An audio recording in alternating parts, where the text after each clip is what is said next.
Salut à tous et bienvenue sur la chaîne. Je m'appelle Émile Garnier et ici, on parle de voitures sous tous les angles, entretien, astuces pratiques, fonctionnement des moteurs et bien plus encore. Si vous voulez mieux comprendre votre véhicule et éviter les erreurs coûteuses, vous êtes au bon endroit. Pensez à mettre un j'aime, à vous abonner à la chaîne et à regarder la vidéo jusqu'à la fin. Vous y trouverez des infos vraiment utiles. Une carrosserie en acier à 5 portes, des moteurs disposent transversalement, une traction avant ou une transmission intégrale. Voici un crossover japonais typique, cette fois-ci réalisé par la société Mazda. Le design est influencé par la plateforme UCD de Ford, mais les principaux éléments du design ne sont pas les mêmes. On dit que Mazda ne voulait pas payer de droits de licence à Ifomoko. Le Mazda CX-5 est une carrosserie à 5 portes dont le nombre de sièges et l'empattement ne varie pas. La disposition des unités est en ligne. L'entraînement de base se fait sur l'essieu avant, l'essieu arrière étant entraîné par l'intermédiaire d'un embrayage. La suspension avant est de type McPherson, tandis que la suspension arrière est à levier multiple. La transmission automatique est assurée par la boîte japonaise Aisin TF81SC, mais avec de légères modifications. Pour une raison quelconque, le roulement central de la boîte est de sa propre taille, et n'est pas particulièrement réussi. Sur la plupart des marches, la voiture était proposée avec une boîte de vitesse automatique à 6 rapports développée par Mazda, mais uniquement en traction avant. La situation des moteurs est un peu plus intéressante. Cette génération a commencé à introduire les technologies ski-actives. En général, il s'agit d'une tentative de tirer le maximum au détriment d'un taux de compression non standard pour les moteurs diesel et essence. Selon l'entreprise, le taux de compression est le même pour le moteur diesel 2.2 et le moteur à essence 2.0 et il est de 14 unités. C'est beaucoup pour un moteur automobile à essence et peu pour un moteur diesel, ce qui rend le moteur à essence plus économe en carburant. Et plus respectueux de l'environnement et le moteur diesel plus léger, tout en réduisant les émissions d'oxyde d'azote, NO, et les vibrations. Dans la réalité, tout n'est pas aussi beau que dans les publicités. Pour les moteurs à essence américains, un taux de compression de 13,1 est déclaré et, apparemment, il en va de même pour les moteurs européens. C'est moins que ce qui est annoncé, mais il s'agit tout de même d'un taux de compression élevé, et les moyens de l'obtenir sont traditionnels. Injection directe à haute pression, système d'échappement avec araignée, 4-2-1 pour un échange de gaz efficace, régulation active. De la température du moteur et de la synchronisation. Mais contrairement aux moteurs de course, pour lesquels un tel taux de compression est la norme, le moteur de Mazda fonctionne bien. À bas régime et offre une belle plage de couple. Il est assez souple pour un moteur atmosphérique, et sa poussée est suffisante pour un crossover. Il est intéressant de noter que le moteur est monté sur un vieux bloc cylindre, dont les ancêtres les plus proches ont été place. Dans la Mazda 6 et la Ford Mondeo 3. Le moteur diesel pour un travail stable à faible charge dispose d'une hauteur de levage des soupapes réglables, ce qui est très rare. Pour les unités fonctionnant avec du carburant lourd, et d'un système complexe de recirculation. Pour le reste, il n'y a pas de technologies étonnantes, mais dans sa catégorie, c'est l'un des moteurs les plus performants. Il a d'ailleurs mieux survécu que ses concurrents au Dieselgate japonais, lorsque tous les moteurs vendus au Japon ont été soumis à de nouveaux tests d'émissions de NO. Un peu plus tard, un moteur à essence de 2,5 litres, similaire au moteur de 2 litres, a été ajouté à la gamme de moteurs. Il a été installé principalement sur les voitures destinées aux marchés américains, mais il était disponible en Europe. Chronologie septembre 2011. Le crossover est présent pour la première fois au public lors du Salon de l'Automobile de Francfort. Un mois plus tard, le CX-5 de série fait ses débuts au Salon de l'Automobile de Tokyo. Les moteurs sont représentés par une nouvelle série ski-active, essence 2.0, PEVPS, ou diesel 2.2 litres, SHVPTS, SHVPTR. Avec une puissance de 165, 160 et 150 chevaux selon la version et la région, et 150/172 ch respectivement. Un taux de compression de 14 et toute une série de raffinements sont annoncés. La transmission est avant ou intégrale, le choix entre MKP et automatique à 6 rapports pour tous les moteurs, mais la variante avec MKP est uniquement à traction avant. Sur le marché japonais, le CX-5 diesel s'est avéré particulièrement populaire. Janvier 2014. La voiture a reçu un certain nombre de mises à jour et de compléments. La plus importante, pour le marché américain, il y avait un nouveau moteur 2,5 litres, 184/187 ch, série PYVPS. Il était équipé uniquement d'une transmission automatique à 6 vitesses et d'une transmission intégrale. Novembre 2014. Le CX-5 Facelift pour 2016 est dévoilé au Salon de l'Automobile de Los Angeles. Petit changement à l'extérieur, introduction de phares LED, nouveau système multimédia, mode sport pour la transmission automatique. Et disponibilité élargie du moteur 2,5 litres pour tous les marches. Février 2015. Début des ventes du CX-5 après le restylage.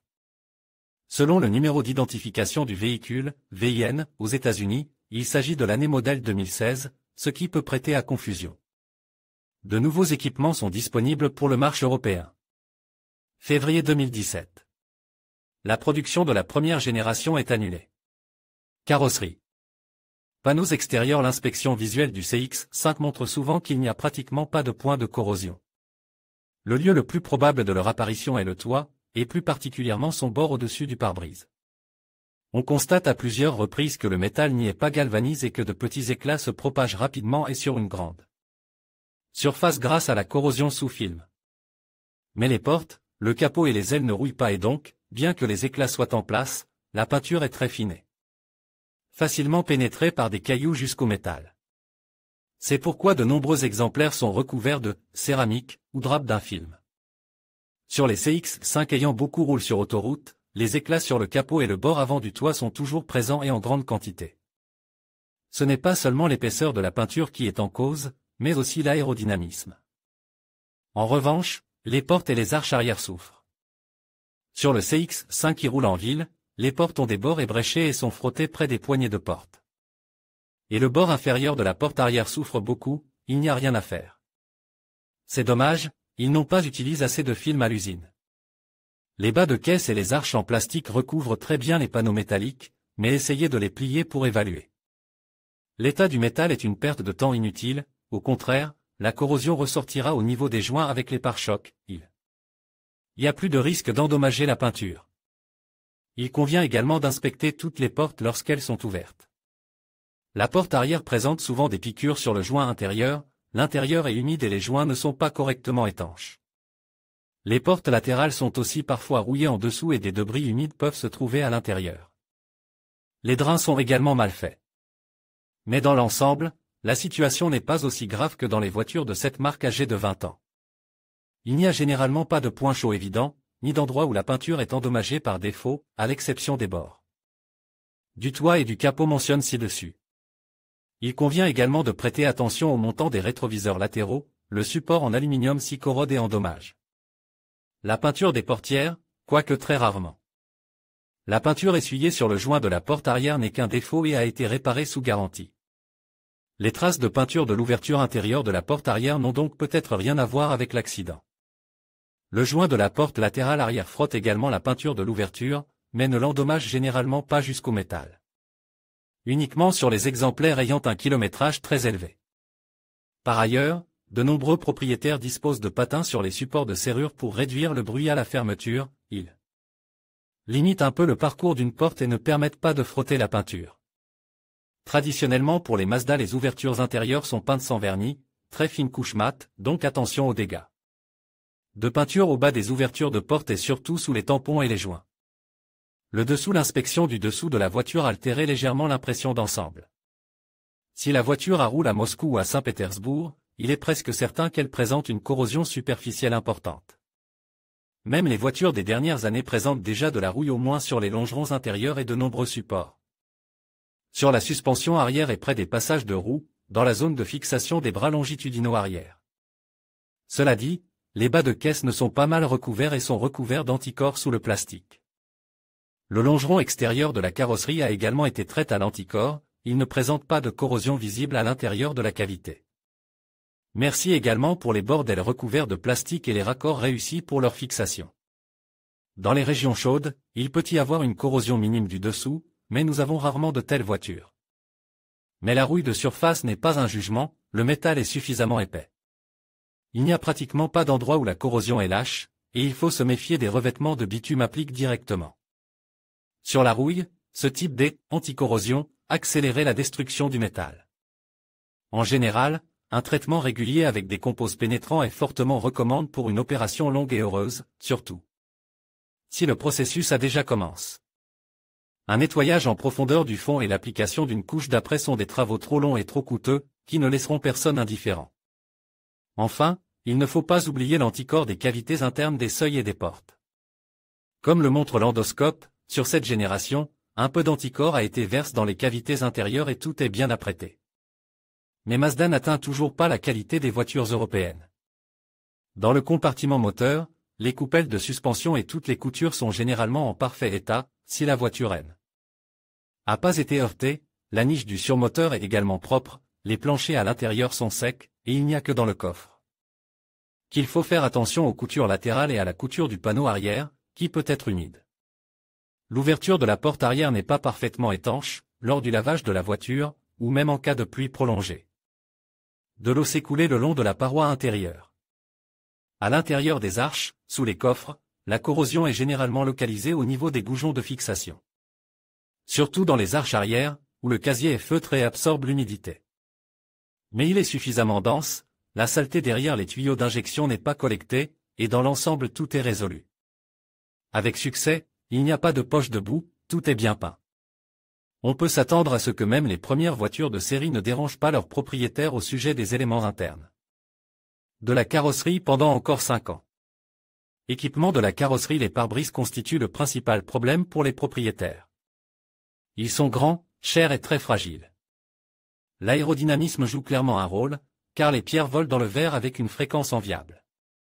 L'installation de vitres sous-assistants et d'un capteur de pluie dans une version non originale peut poser des problèmes en raison des exigences élevées en matière de précision du système optique, et l'original est depuis peu difficile à trouver à moins de 60 000 roubles.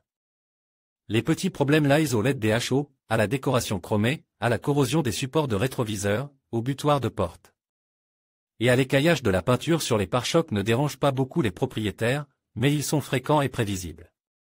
Les problèmes de blocage de la poignée d'ouverture du réservoir d'essence en cas de gel sont de plus en plus fréquents.